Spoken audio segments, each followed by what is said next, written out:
시루의 대체불가 토지투자법, 시루 양안성 지음. 반드시 알아야 할 경매와 공매. 경매와 공매는 국가 시스템 중 하나로 우리가 기본적으로 알아두어야 할 제도다. 살다 보면 이런저런 이유로 돈 거래를 할 때가 있다. 그런데 대다수는 돈을 빌려주고 제때 받은 적이 별로 없을 것이다. 가까운 사이일수록 돈을 갚으라고 이야기하기도 난감하다. 돈을 받기로 한 날보다 한참이 지나서야 어렵게 연락을 하지만 달라지는 건 없다. 이럴 땐 어떻게 해야 할까? 먼저 보존 처분을 해야 한다. 보존 처분에는 가압류와 가처분이 있다. 돈으로 환산할 수 있으면 가압류를, 돈으로 환산할 수 없으면 가처분을 하면 된다. 돈을 빌려주고 받지 못했다면 가압류를 해야 한다. 가압류는 해당 재산을 처분하지 못하게 묶어놓는 효력이 있다. 그런 다음 본안소송을 제기해야 한다. 소송을 통해 돈을 지급하라는 판결문을 받아야 한다. 판결문을 가지고 가압류한 재산을 경매 처분한 다음 매각대금에서 빌려준 돈을 배당받으면 된다. 은행도 마찬가지다.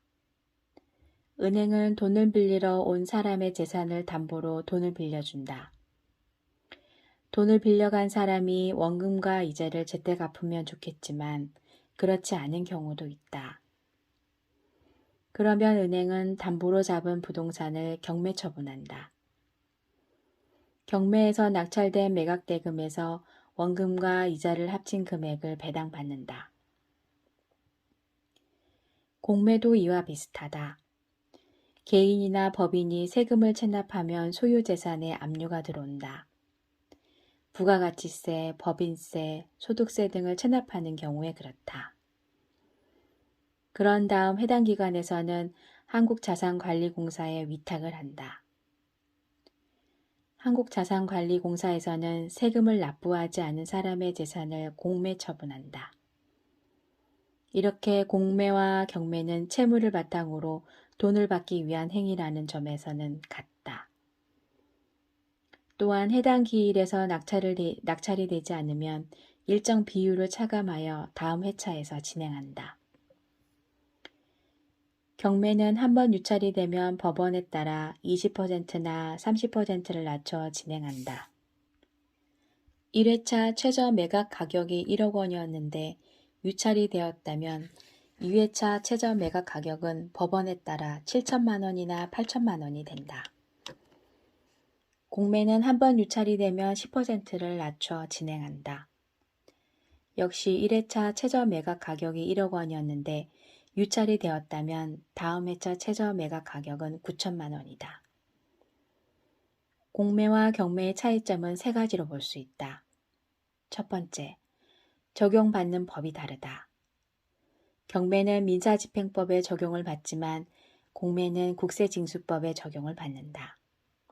그러다 보니 절차상 다르다. 차이점 두 번째, 집행기간이 다르다. 경매는 법원에서, 공매는 한국자산관리공사에서 진행한다. 집행기간이 다르므로 입찰하는 방법도 다르다. 경매는 법원에서 진행한다. 그래서 해당 날짜에 법원에 가야 한다. 법원마다 진행하는 날이 다르므로 미리 확인해야 한다. 법원 경매 정보 사이트에서 물건을 검색할 수는 있지만 이용하기가 불편하다. 그래서 대부분 옥션원이나 탱크 옥션 등 유료 사이트를 이용한다. 경매는 전자입찰을 하지 않으므로 정해진 날짜와 시간에 맞춰서 법원에 가야 한다. 위임장과 인간증명서를 첨부하면 대리인이 참여할 수 있다. 공매는 전자입찰을 한다. 공매 입찰을 하기 위해 자산관리공사 본사나 지사를 방문할 필요가 없다. 온비드 사이트를 통해 누구나 쉽게 입찰할 수 있다. 보통 월요일 10시부터 수요일 17시까지 입찰하고 결과는 목요일 오전 11시에 발표한다. 차이점 세 번째, 진행되는 속도가 다르다. 경매는 보통 4주에서 6주에 한 번 정도 한다. 한 번 유찰되면 다음 기일은 4주에서 6주 후다. 그래서 진행이 비교적 느린 편이다. 공매는 일주일에 한 번씩 진행한다. 월요일 10시부터 수요일 17시까지 입찰을 하고 목요일 11시에 개찰을 한다. 이때 응찰자가 있으면 그중 최고가를 적은 사람이 낙찰자가 된다. 만약 응찰자가 없으면 그 다음 주 월요일부터 수요일까지 다시 입찰을 한다. 이때는 감정가에서 10%를 차감한 금액이 최저 입찰가가 된다. 이런 식으로 최저 입찰가가 감정가의 50%가 될 때까지 한다. 한 달 남짓 한 기간에 감정가 50%까지 유찰된다. 50%까지 유찰되어도 낙찰자가 없으면 한두 달을 쉬었다가 다시 진행한다. 이를 감안해도 경매보다 진행 속도가 빠르다.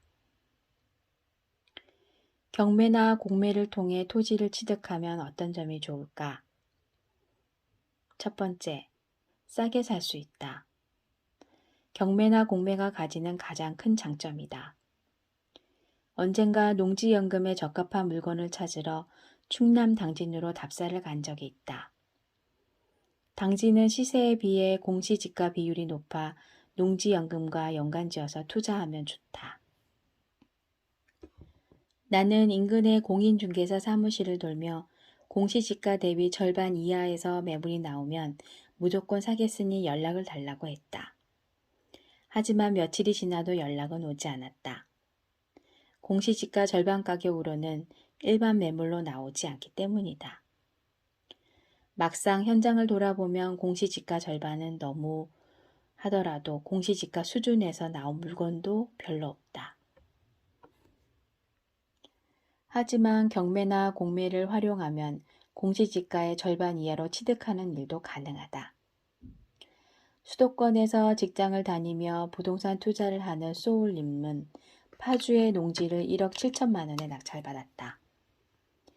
이 물건의 공시지가는 4억 원이 넘는다. 공매로 낙찰을 받았기에 가능했던 일이다. 광주에서 회사를 다니며 부동산 투자를 하는 지인 역시 부산 사하구의 농지를 3천만 원대 초반에 낙찰받았다. 이 물건의 공시지가는 7천만 원이 넘는다. 두 건 모두 공시지가 절반 이하로 낙찰받은 경우다. 물론 모두 공시지가 절반 이하로 취득할 수 있는 건 아니다. 일반적으로 시세 대비 80%, 90% 정도에서 낙찰이 가능하다. 장점 두 번째, 소액 투자가 가능하다. 토지에 투자하고자 공인중개사 사무실을 들르면 투자 가능 금액을 물어본다. 그러고는 가용자금에 맞는 토지 매물을 추천해준다. 일반적으로 1억에서 2억 정도의 가용자금을 갖고 있는 사람들이 많다. 그래서 레버리지를 활용해 2억에서 4억 원 매물에 많이 투자하는 편이다. 만약 가용자금이 1천만 원이라면 레버리지를 활용해서 2천에서 4천만 원 정도의 토지에 투자할 수 있을까? 공인중개사 사무실에 방문하면 이 가격대 물건을 찾을 수 있을까? 4천만 원짜리 토지를 중개하면 최대 수수료 0.9%를 계산하더라도 중개 수수료가 36만 원인데 이 돈을 받으려고 소액 물건을 열심히 소개하는 경우는 드물 것이다. 그만큼 투자 금액이 적으면 일반 매매로 투자하기는 어려워진다. 1천만 원 이하로 투자할 수 있는 물건은 일반 매매로는 거의 나오지 않는다. 하지만 경매나 공매로 접근하면 어떨까? 1천만 원 이하로도 토지에 투자할 수 있다.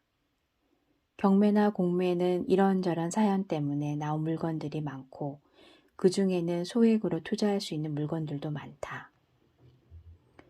장점 세 번째, 물건 종류가 다양하다. 경매나 공매에는 다양한 매물이 나온다.